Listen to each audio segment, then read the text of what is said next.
Hi everybody, I'm Mike Baird, world-known recording and touring musician, and if you like gear, or just even like a good story, you're in the right place. Welcome to another episode of Mike's Drum Cubby.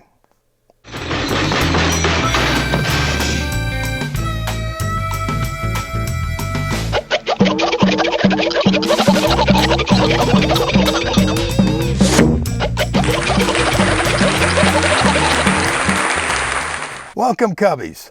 If you're new to the channel, the Cubby is really about this big collection of gear I have, but the stuff I really use the most, or that I've just recently added to my collection. I also review new gear that's not part of my collection, and at the end I'm going to tell a story. So even if you don't dig drum gear, you might want to stay around. And if you dig the channel, hit the subscribe button, give me a thumbs up, send me a comment. Well, let's get to it. The Drum Paradise Black Beauty. This is one of my latest acquisitions to my collection. It actually came from another collection. A friend of mine, producer Bob, DeMarco Productions, had closed his studio. And he was a guitar player and collected, tons of guitars and amps and microphones and all that outboard gear and all that kind of crazy stuff. But he had a good drum collection, and then I added more to that over the years that I was working with him. The drum is a 6.5 by 14 tube lug, as you can see, die-cast hoops. The throw-off is an AOT. The snare wires are wide, they're 42 strand, which I'm not a real big fan of, but the drum sounded so good as it was that I just left it alone. And if there's one thing that I've learned over the years, you find a drum, especially a used drum, and you like the way it sounds, it's got something really special, but you think by changing the wires and the heads, it's going to make a difference. So you do that, and guess what? It doesn't. Now all of a sudden you have a giant paperweight, and in most cases, you can't go back to the beautiful. So I just leave stuff alone.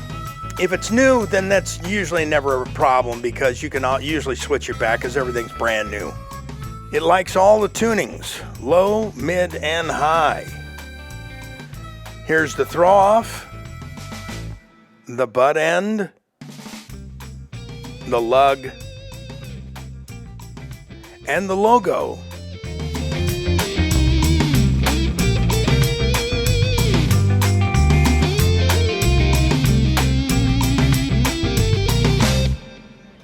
That's the Drum Paradise 6.5 by 14 Black Beauty.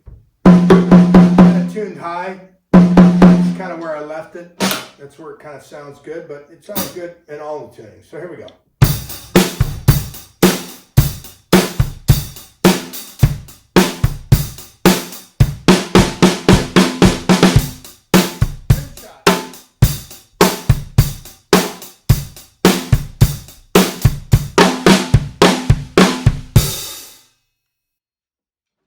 Alright, so we got the lower tuning, added a couple little pieces of tape, a little bit here, a little bit over here, and here you go.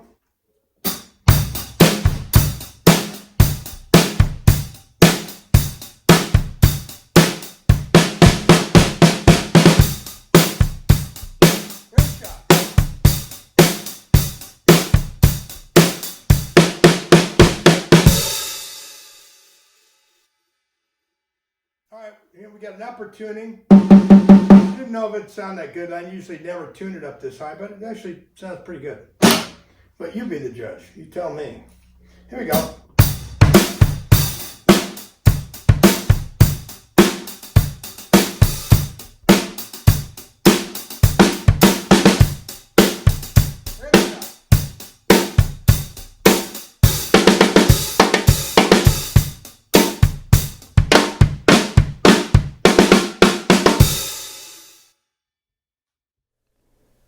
Okay, we're back. Anybody want to guess the weight of this drum?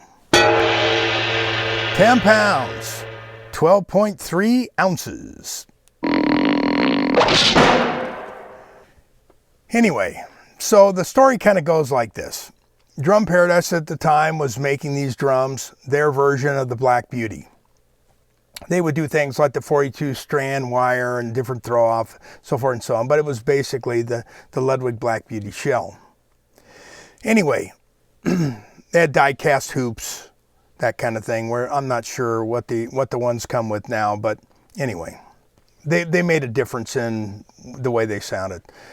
So Bob and his engineer had gone down there because he wanted to add one of these drums, heard they were great, wanted to add one to his collection.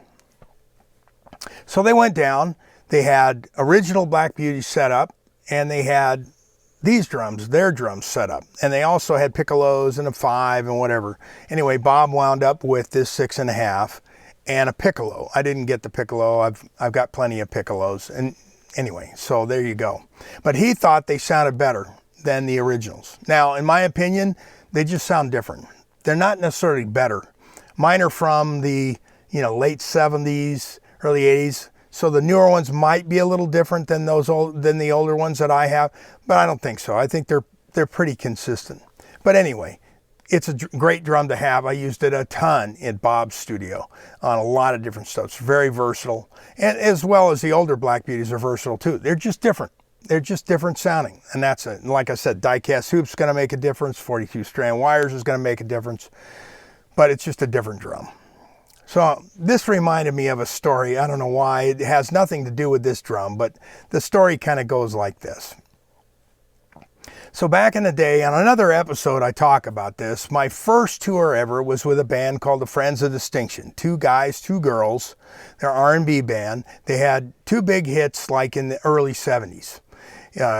You Got Me Going in Circles and Grazing in the Grass. And if you'd seen those other episodes, you know what it is. Grazing in the grass, it's a gas, baby, can you dig it? Or You Got Me Going in Circles. Older R&B stuff, great. Anyway, so while we're on tour, one of these tours that I'm on with them, we wind up going to New Orleans. Great, it was awesome. And what a great time I had there. And we would go down to the square, New Orleans Square, and it was a great nightclub there, a little funky bar. It wasn't really a nightclub, it was more like just kind of a bar. And it was this band there, and I don't remember the name of it. But I remember somebody said, you got to go check these guys out, they're great. And they had horns, and it was like a blues, rock blues band, and they had horns and a singer and whatever. Anyway, they had this drummer named Tiny, right? Just the opposite of Tiny. I'm looking at this guy's drum kit, but he's not there yet. And I'm looking down at the floor, and I mean, this kick drum has, I don't know how many nails holding this kick drum onto this riser that they were all on. Well, this guy Tiny comes in, and he's big. I mean, he's a big dude. I don't know how tall he was, but he was big around too. I mean, just a big dude. And when he sat behind this set of drums, it looked like he was playing this little kid's drum set. I mean, it was like, it just dwarfed the drum set. It was, and when he started playing, he hit this kick drum so loud, you could hear it outside with over everything else that was in the band. I mean, it was no wonder they nailed this thing down. Anyway, it was such a great band. And then after we watched the band, we go around the corner and have great red beans and rice. There was a great little place there. Well, the club that we played at was called the Crash Landing. We only played there one night. And we were premised with, it's owned by the mafia, which is no big deal because we did a lot of those kind of clubs, believe it or not. They loved the Friends of Distinction for some reason. Anyway, it was a big club, and it was a nightclub. It wasn't a disco at that time. It was really a nightclub, at least for us. The unique thing about this club called the Crash Landing was it had an aircraft called the Lockheed Constellation on the top of the building. Here's a picture of the Constellation coming in for a landing. We've enjoyed having you on board. And here it is, a picture of it on the club. Pretty wild. Now the cool thing of what they did with this thing is they gutted out the inside. They took all the seats out. It still had a full cockpit, all the gauges and all that stuff, but they made it a bar. So you could go up and have a drink in this bar. Maybe it was a VIP thing, I'm not really sure, but it was way cool. Anyway, for us, it was the dressing room. So that was kind of cool, get dressed in the thing. Well, anyway, we got there early. We were playing that night. We got there early and for sound check. We get through the sound check. There's hardly anybody there. It's just a couple of people and the sound engineer and whatever. We get done with sound check and I got to use the restroom. So I go to the restroom. I said, I'm going to the restroom. I go to the restroom, and it's a big restroom, lots of stalls. I happen to go in one of the stalls. I'm doing my deal, and all of a sudden I hear two guys come in. They're older than me. They're guys. They're older gentlemen. And they're talking about this project that they're working on, and they're going to put the squeeze on this politician. And they name the politician's name.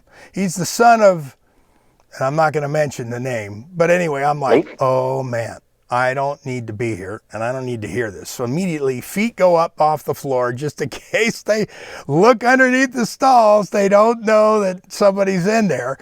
This is information I don't need to know, right? Well, they're going on about, yeah, they can put the squeeze on him for money. He owes them a favor, and, we've done a bunch of favors for him, and the beat goes on and goes on. Anyway, they wind up leaving, and I stay in that place for another 15 minutes to 20 minutes. And finally, somebody comes in and goes, hey, Mike, you in here? And I go, yeah, I'm here. And they go, well, everybody's wondering where you are. We're ready to leave, go back to the hotel. So at that point, I got up and left because I didn't want these guys knowing I was in there, because I just didn't want to wind up, with some cement shoes in some river someplace. Not that would have happened, but you never know. Anyway, I don't know why I thought of that story, but it's kind of out there. So anyway, well, we come to the end of another Cubby. And if you enjoyed it, hit the subscribe button, give me a thumbs up, send me a comment. If you got an older Black Beauty and you dig it, or you got one of the Drum Paradise ones and you compare the two, you think it's better or not as good or whatever. Love to hear from you. Anyway, what do we say? That's it. And we'll see you in a minute.